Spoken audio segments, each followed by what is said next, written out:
¿Qué tal? Muy buenas tardes, amigos y amigas de Iberoamérica. Es un placer saludarlos ya de regreso de Colombia. Estuvimos participando en la 25ª Cumbre Iberoamericana de Jefes de Estado allá en Cartagena, esta hermosísima ciudad de Colombia.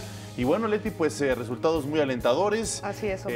Ya está lista la sede de lo que será la siguiente cumbre. En 2 años será en Guatemala. Saludo con mucho gusto, por supuesto, a Leti Carvajal. ¿Cómo estás, Leti? ¿Qué tal el viaje? Muy bien, Omar. Muy contentos de estar allá con nuestros amigos de Cartagena de Indias, Colombia. Como siempre, agradeciéndole todo el apoyo a Canal Zoom y a la Universidad de Cartagena, porque gracias a ellos también se pudieron hacer estos programas especiales que le tuvimos para usted. Pero bueno, pues mientras tanto, ahora acompáñenos, lo invito a que nos acompañe en esta emisión del lunes 31 de octubre de 2016. Y es así como damos inicio con la información. Quédese con nosotros.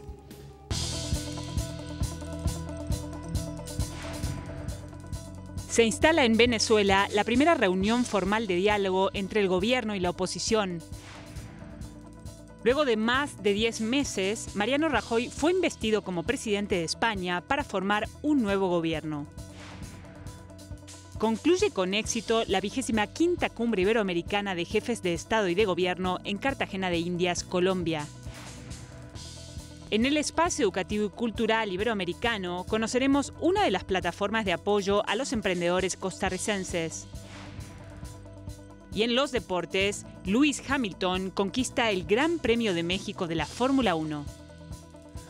Y bueno, pues estamos ya en el último día del mes de octubre, aprovechémoslos. Este es su informativo, le tenemos la noticia al día. En Venezuela se realizó la primera reunión formal de diálogo entre el gobierno y la oposición. En el encuentro se acordó crear 4 mesas de trabajo enfocadas en el respeto a la soberanía, la reparación a las víctimas, el cronograma electoral y la situación económica del país. El presidente Nicolás Maduro reiteró su disposición a continuar con el diálogo con el fin de contribuir a la estabilidad política y económica del país. Y ante ustedes el compromiso absoluto como presidente de la República y líder del movimiento bolivariano revolucionario de Venezuela con estos procesos de diálogo. Compromiso total y absoluto. Venimos dispuestos a escuchar, ¿no? Y ojalá a ser escuchados y a buscar puntos de encuentro en función de los intereses de las grandes mayorías del país, de los intereses nacionales. Creo que no es tiempo de largos discursos, sino de asumir un compromiso profundo. El enviado del Vaticano, Claudio María Celi, hizo un llamado a la paz y al entendimiento entre ambas partes. Hoy necesitamos encontrar caminos que, aunque difíciles, conducen a una paz segura y duradera. Expreso la esperanza que este proceso de diálogo en Venezuela continúe y que podamos acordar una agenda de temas, un método de trabajo, posibles etapas del mismo diálogo. Así es, una agenda y una mesa de trabajo. Bueno, pues en este contexto, el próximo 11 de noviembre será el nuevo encuentro de la Mesa General de Diálogo y estará coordinada por mediadores de la Unión de Naciones Suramericanas y de la Iglesia Católica. Por su parte, la oposición pidió al gobierno de Venezuela gestionar de manera inmediata la liberación de presos políticos para garantizar la continuidad de las negociaciones. Así es, Omar. Y bueno, finalmente fue elegido Mariano Rajoy como presidente de España para los próximos 4 años, después de obtener mayoría simple en el Congreso de Diputados. Juro cumplir fielmente las obligaciones del cargo de presidente de gobierno con lealtad al rey y guardar y hacer guardar la Constitución como norma fundamental del Estado, así como mantener el secreto de las deliberaciones del Consejo de Ministros.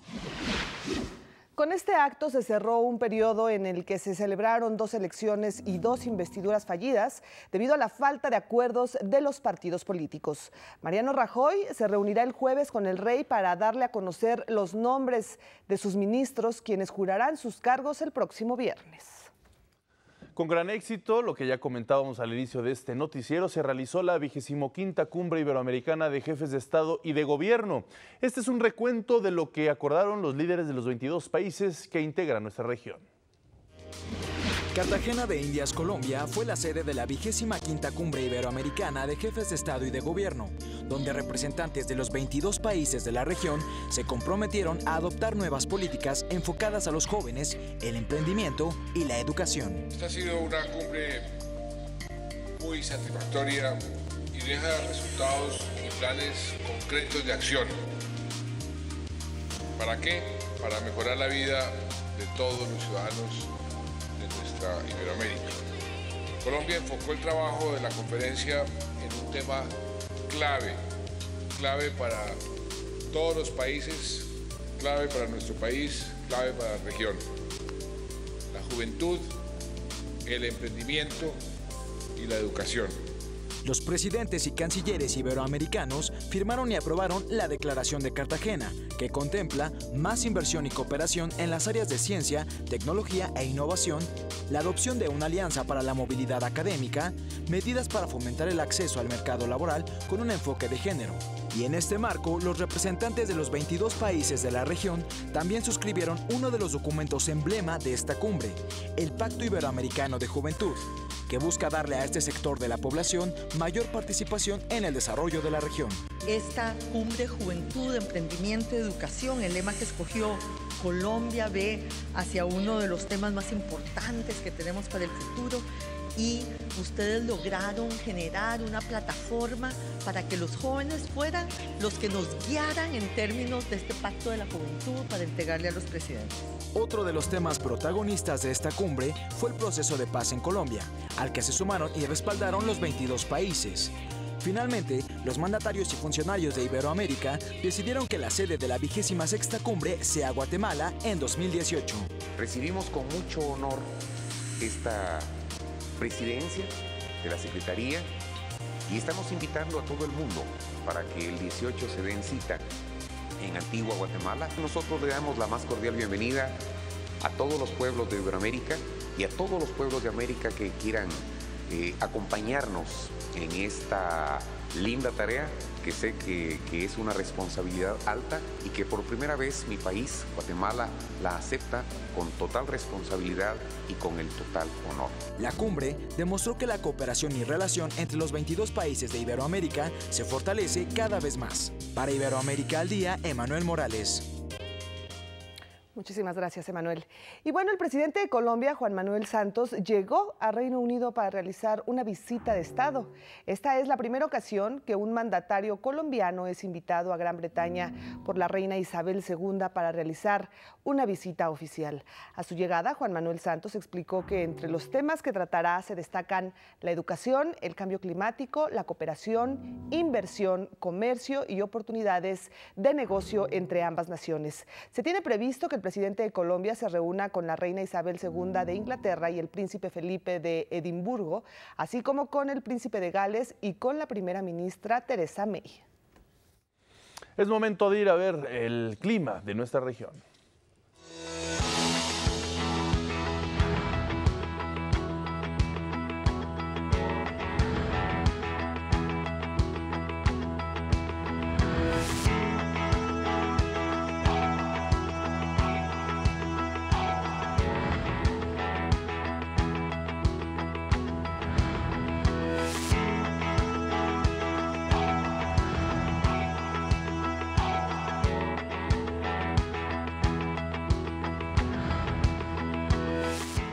Ahí tiene usted el clima para hoy en Iberoamérica. Y bueno, el presidente de Costa Rica, Luis Guillermo Solís, destacó el avance de la reducción de la pobreza en su país, el cual alcanzó su nivel más bajo de los últimos 7 años. Escuchemos. Hoy podemos afirmar con satisfacción que desde que asumimos el gobierno, la pobreza bajó de un 22,4% en el 2014 a un 20,5% en el 2016, una reducción que significa 19.131 hogares menos bajo la línea de pobreza.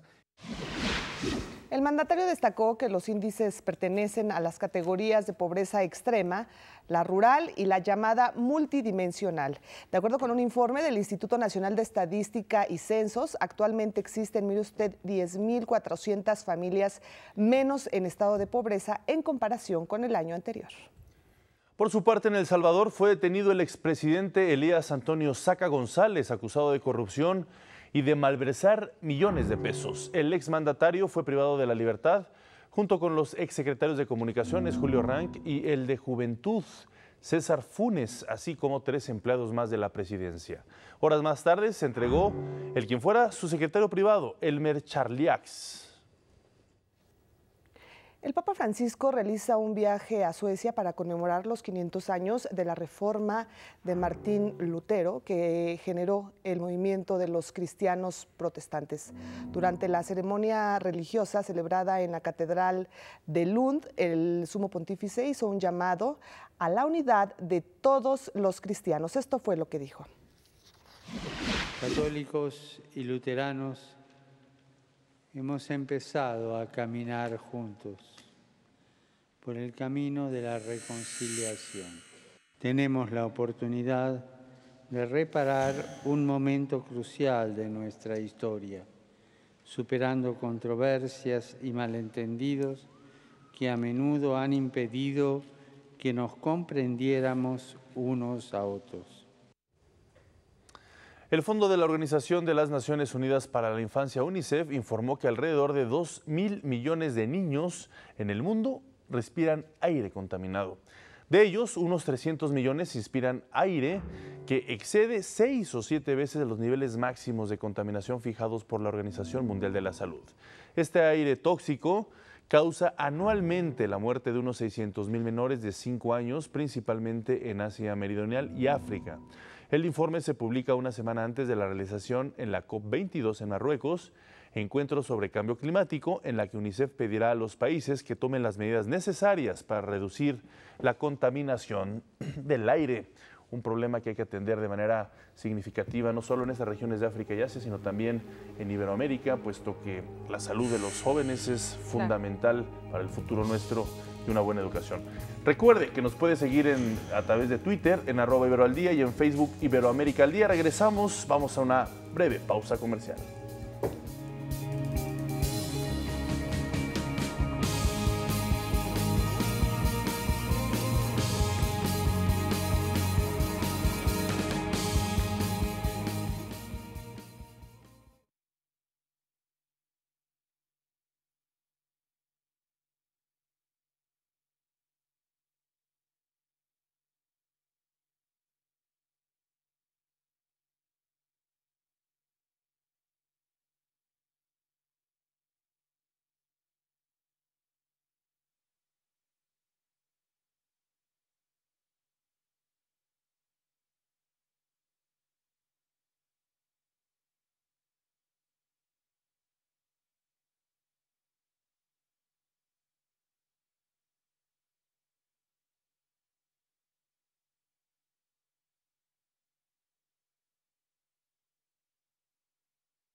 Gracias por continuar con nosotros en Iberoamérica al Día. Y la Ciudad de México se llenó de colores y fiesta al celebrar su primer desfile de Día de Muertos, una tradición mesoamericana en donde se entremezclan el culto a la muerte de la época precolombina y las celebraciones católicas del Día de los Fieles Difuntos o los Santos Difuntos. Al evento acudieron más de 250,000 personas y comenzó con la caravana pues, que representa el viaje a Mictlán, el lugar de los muertos. Vamos a ver lo que pasó.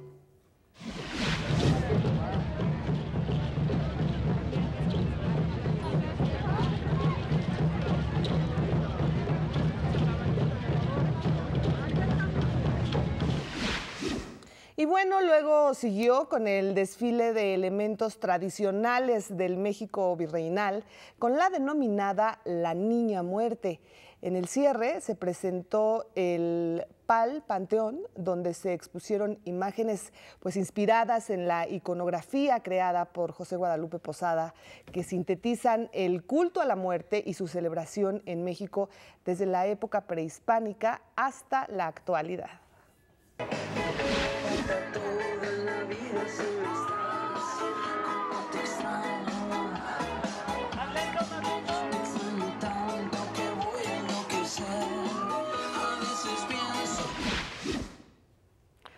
Pues ahí tiene usted lo que sucedió en México el Día de Muertos. Y bueno, aquí en México, desde donde se transmite México al Día, se festeja el 1 y 2 de noviembre y forman parte de la lista del patrimonio oral e inmaterial de la humanidad de la UNESCO desde 2003. Así es, Leti, esas imágenes que vemos son exclusivas para Iberoamérica al Día. México es uno de los países a nivel mundial que matiza la muerte de una perspectiva cultural con estas imágenes que para muchos son incomprensibles, pero vale la pena mencionar que en la cosmovisión del mexicano la muerte y la forma de tratarla es una de las peculiaridades entre lo que es la religión católica, por supuesto, pero también la tradición desde los aztecas.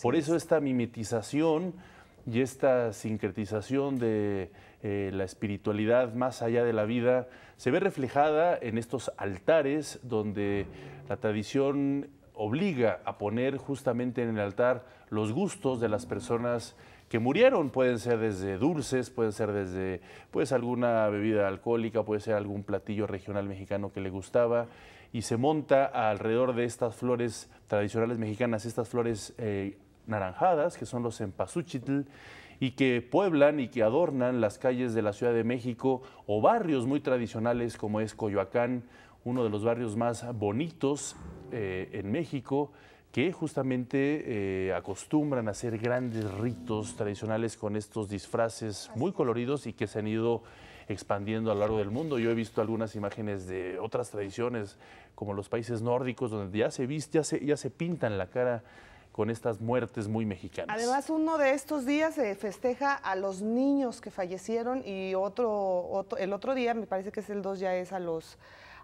adultos que fallecieron. Es increíble cómo todavía muchas familias mexicanas conservan estas tradiciones de ponerle la ofrenda a sus muertos. Así es, y este desfile es el primero que se realiza en la Ciudad de México. En Ecuador, vámonos a otros temas. El presidente Rafael Correa condecoró al contador español José Luis Perales con la Orden Nacional al Mérito en el grado de oficial, en reconocimiento a su trayectoria de más de 4 décadas y por contribuir con su talento a la música, la alegría y a la reflexión en Latinoamérica y el mundo.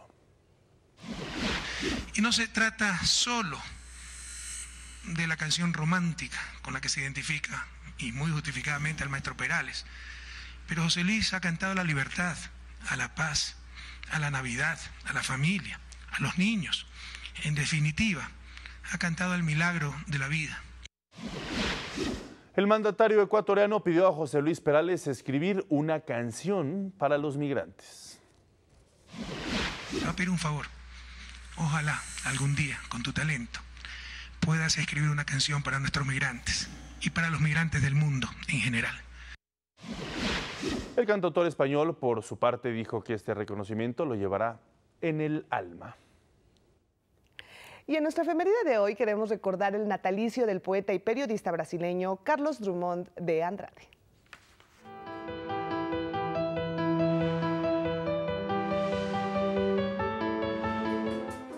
La efeméride le corresponde a Brasil, donde un día como hoy, pero de 1902, nació en Minas Gerais el poeta, periodista y político Carlos Drummond de Andrade, promotor del modernismo brasileño, movimiento iniciado en 1922 en Sao Paulo. Fue uno de los 13 hijos del matrimonio formado por los primos hermanos Carlos de Paula Andrade y Julieta Augusta Drummond. A los 18 años de edad, recién llegado a Belo Horizonte, Carlos Drummond comenzó a publicar en el Jornal de Minas, donde escribió durante 10 años. Junto a su amigo, el poeta Emilio Moura y otros escritores, fundó en 1923 la revista. En los inicios de la década de los años 30, publicó su primer libro, Alguna poesía. Al finalizar la Segunda Guerra Mundial y tras la caída del gobierno de Getúlio Vargas, Carlos Drummond ocupó por corto tiempo la dirección del diario Tribuna Popular.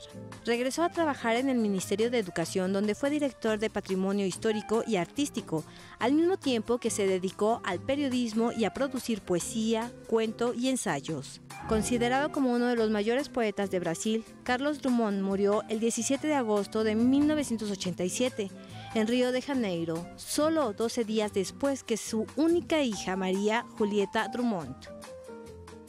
Iberoamérica muestra los trabajos que está realizando la Asociación de las Televisiones Educativas y Culturales Iberoamericanas.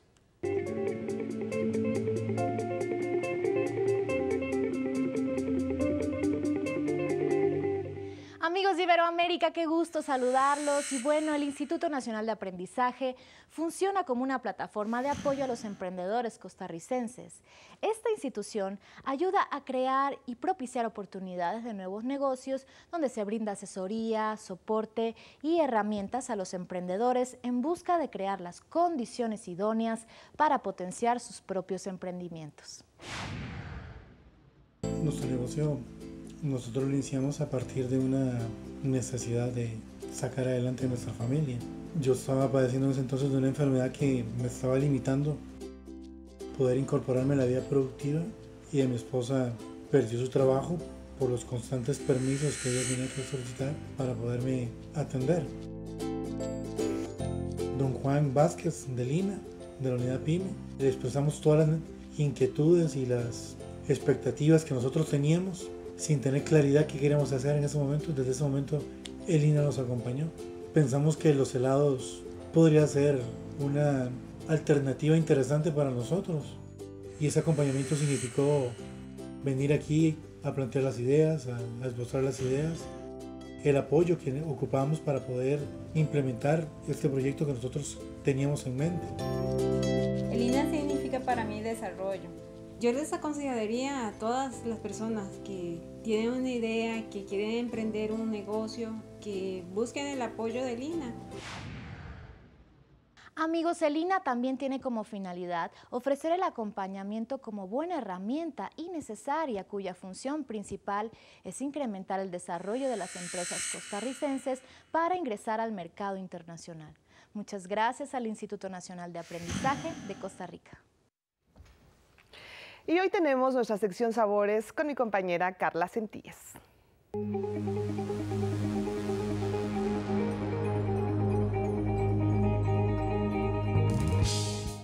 Hola Iberoamérica. Noviembre es un mes que tiene una carga simbólica y ritual muy especial para los mexicanos, la celebración del Día de Muertos. Si bien es cierto que a lo largo de la historia prácticamente todas las culturas han rendido tributo a sus difuntos, en México adquiere un rasgo singular por su carácter festivo. Esta celebración, que funde rasgos de la cultura católica occidental con ritos prehispánicos, presenta características muy distintivas entre las diversas comunidades. Durante el 1 y 2 de noviembre, los parientes muertos regresan como ánimas y son recibidas por su familia en el cementerio y los hogares, donde conviven y los despiden con música y, por supuesto, con alimentos. Para este encuentro se prepara un colorido altar o ofrenda con una enorme variedad de elementos que cambian de región en región. Flores de todos tipos, pero especialmente de cempasúchil, pan, atole, chocolate y fruta para recibir el espíritu de los niños, así como mole, tamales, camote y calabaza en dulce, gordas de maíz, tequila, mezcal, pulque y cerveza para las almas adultas. Dependiendo de la comunidad y región, la comida que se pone en el altar no se puede tocar hasta la hora en que la familia crea que las ánimas ya han comido. Por todo su valor cultural y comunitario, es importante recordar que en 2003 la UNESCO declaró a la festividad indígena dedicada a los muertos en México como obra maestra del patrimonio oral e intangible de la humanidad. Por el momento me despido, deseando que sigan disfrutando los sabores y aromas de la vida.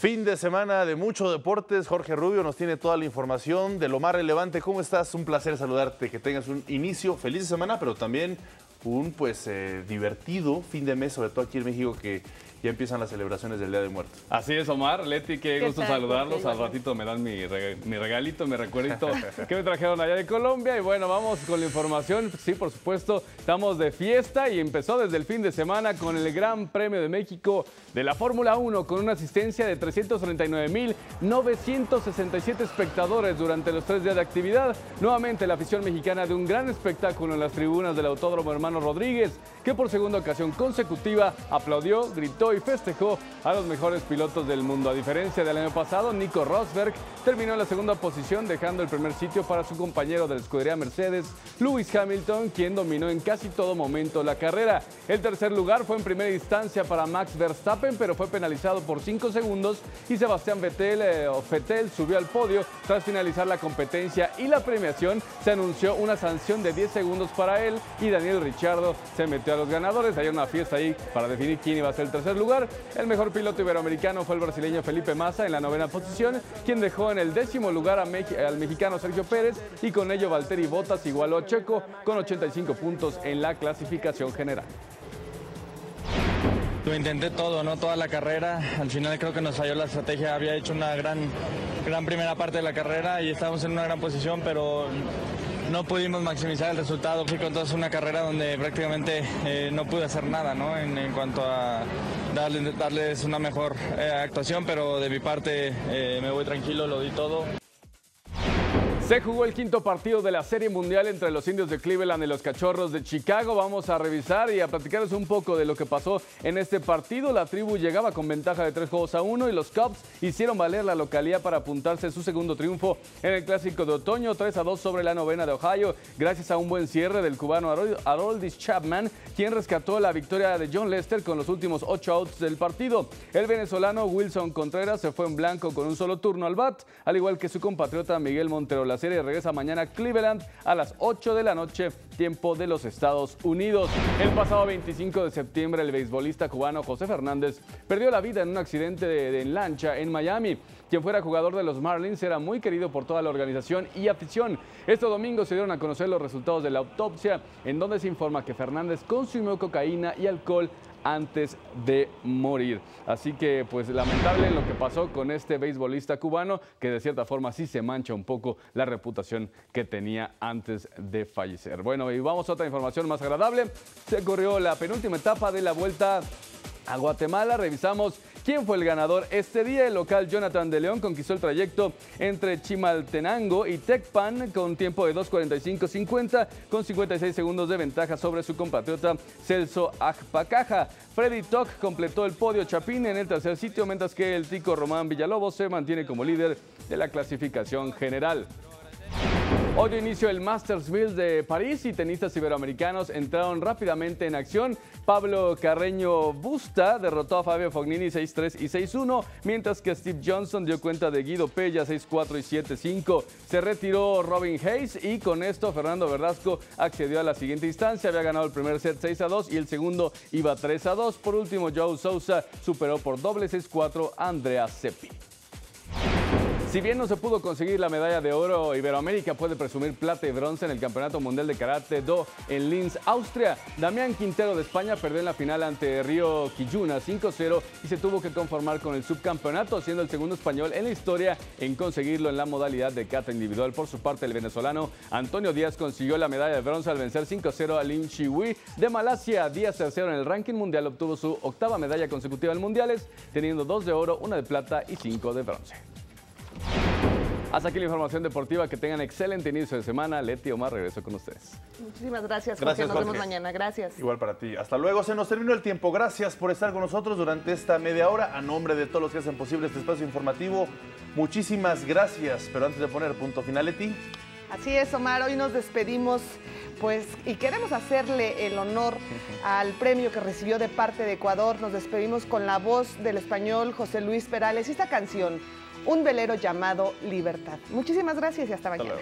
Ayer se fue, tomó sus cosas y se puso a navegar. Una camisa, un pantalón vaquero y una canción. ¿Dónde irá? ¿Dónde irá? Se despidió y decidió batirse en duelo con el mar y recorrer el mundo en su velero y navegar, navegar. Y se marchó y a su barco le llamó Libertad y en el cielo descubrió gaviotas y pintó estelas en el mar.